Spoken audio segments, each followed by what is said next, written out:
Hey, Pete Roses here, financial coach.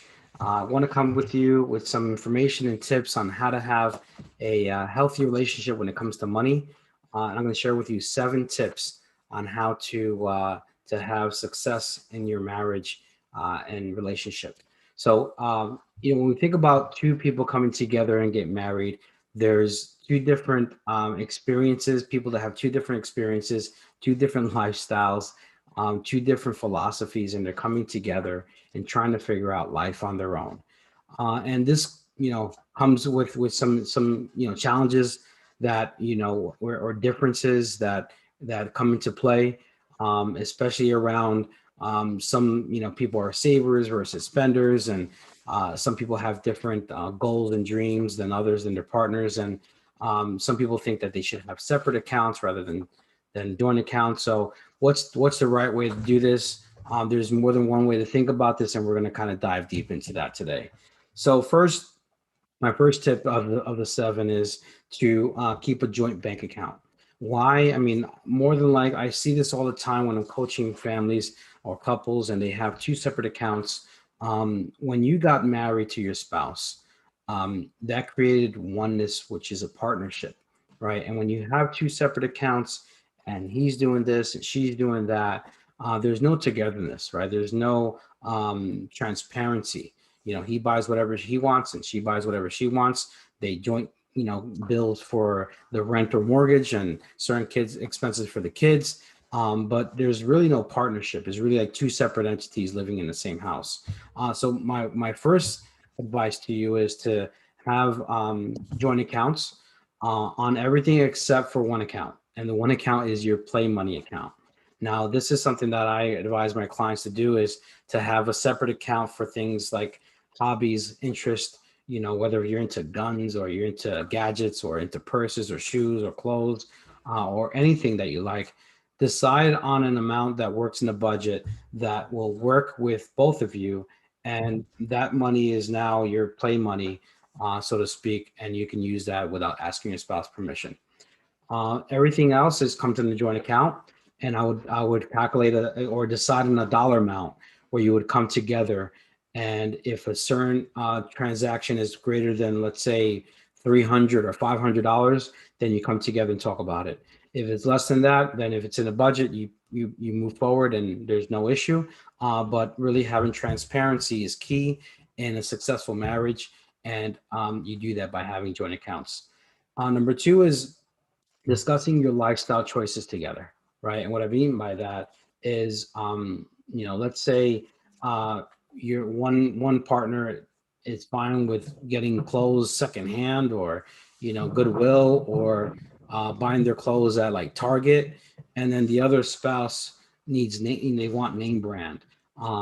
Marriage is all about compromise, right? So maybe the person that wants the name brand goes to the outlet and buys it at a less expensive item, right? And compromise on both ends, right? So we have to kind of come to an agreement with what are our different lifestyle behaviors, and how do we adjust now that we're married, right? And whether you're married for 30 years or just get married, or married recently, these are things that you can change as you go through things, and you realize, wow, this is an area that I need to improve in. How do we communicate better on this area to understand what my lifestyle choices are and what your lifestyle choices are, and coming together and compromising where needed. Number three is recognize your differences in personality, right? So I'm, naturally a saver. My wife is a spender. I'm not saying that all women are spenders. There's some women that are savers, and the husband's a spender, right? So we have all types of differences in personality, right? How do we come together in marriage when you have a spender and saver, right? And forbid you have a spender and a spender, right? So then you're both out of control. But there has to be some common ground, and there has to be some expectations that are set, right? Maybe the person that is a saver is better at creating the budget, right? The spender, it will be a part of the budget, but maybe not in detail with the way that the spender does it, right? They create the budget, the spender will view it, and then they kind of work together and adjusting it, accordingly. So these are some things that you have to work out. You know, tend to, you know, rely on the person that's better with money to make, you know, not all the choices, but be the person that does the legwork and creating that budget. And then the spender will have an opportunity to give their piece of their point of view and what's to be changed. Most spenders hate budgets naturally.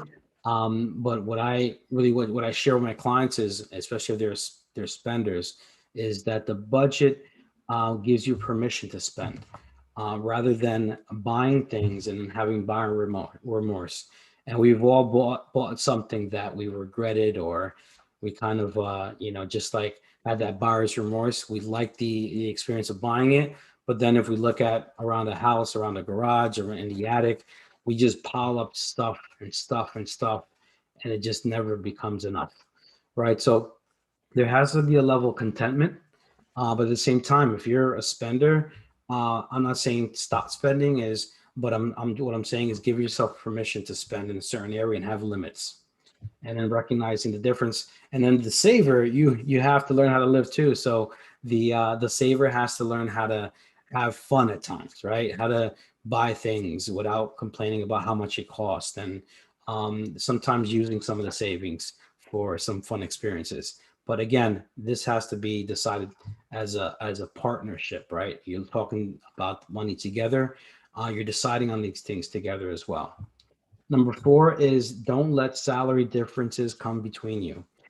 Very rare you will find that a husband and a wife make the exact same income, right? It's very rare. Typically, one spouse will make more than the other. And what comes with that is a sense of entitlement for the person that makes more money. And what it does for the person that's making less money, feel like they have no say, or they have less of a say because they don't make as much money as their partner does. So when it comes to understanding your role and differences in income, don't let Sally, if you're the one making more money, don't let that get to your head.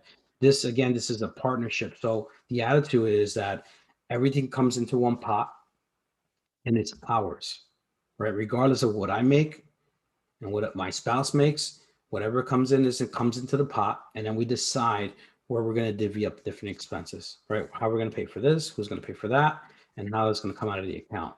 Um, and then the person that's maybe not working, stay at home moms or stay at home dads, or the person that makes less money, they feel like, yes, this is a partnership. I have say.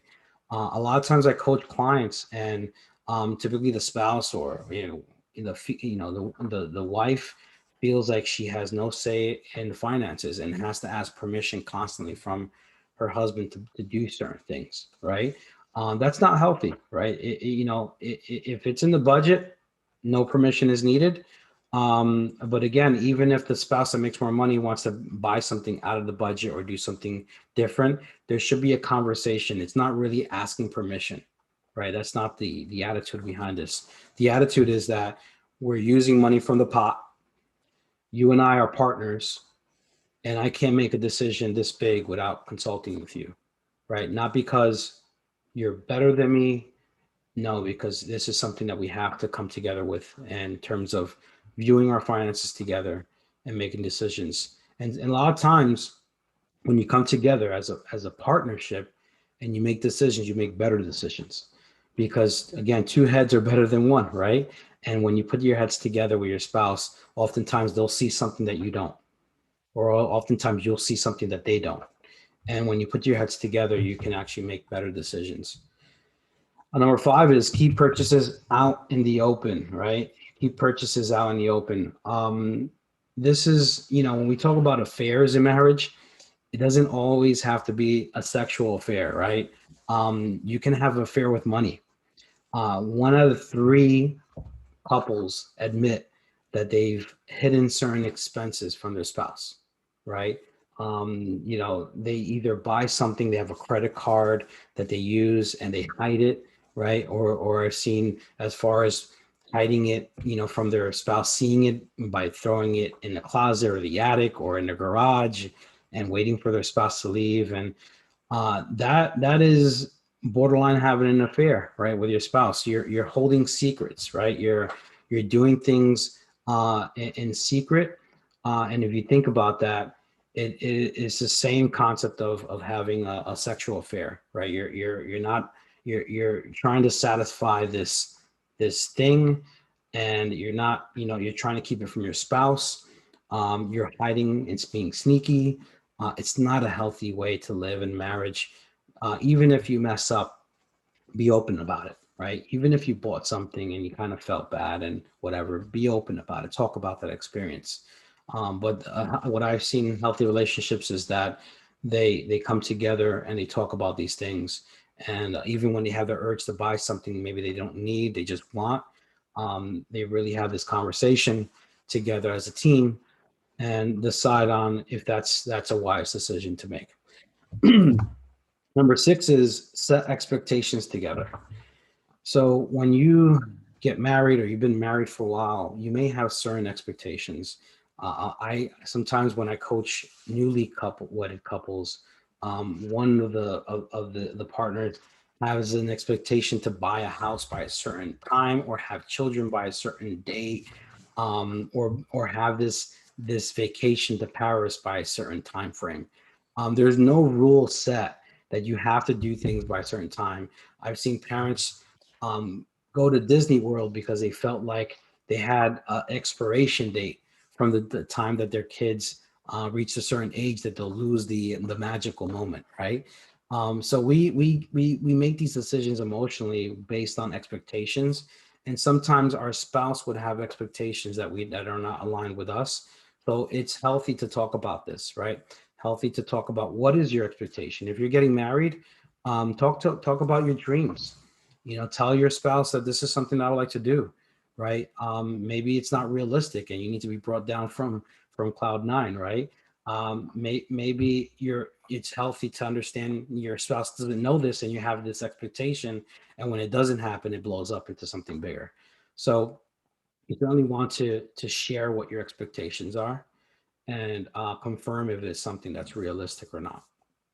And the last bit of advice that I have for you is don't let the kids run the show, right? Oftentimes I see our emotions get caught up in our children where we want to buy things for them, and we feel like we have to buy certain things, whether we're trying to keep up with our neighbors or our friends, or we see that we want to make them happy, right? Quote unquote happy, whether it's video games or an experience or this new PC or whatever it is.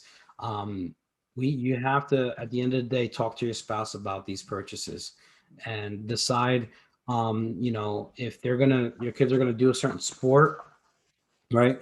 What fits in the budget, or if they're going to do a club or part of a league or buying equipment, right? What fits in the budget, and work on that.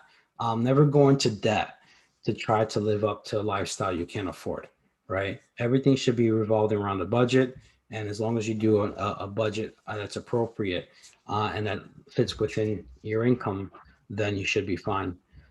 So I hope that helped. I hope that that really spoke to you, and you learned at least one thing, and you can take that with you and apply it to your marriages.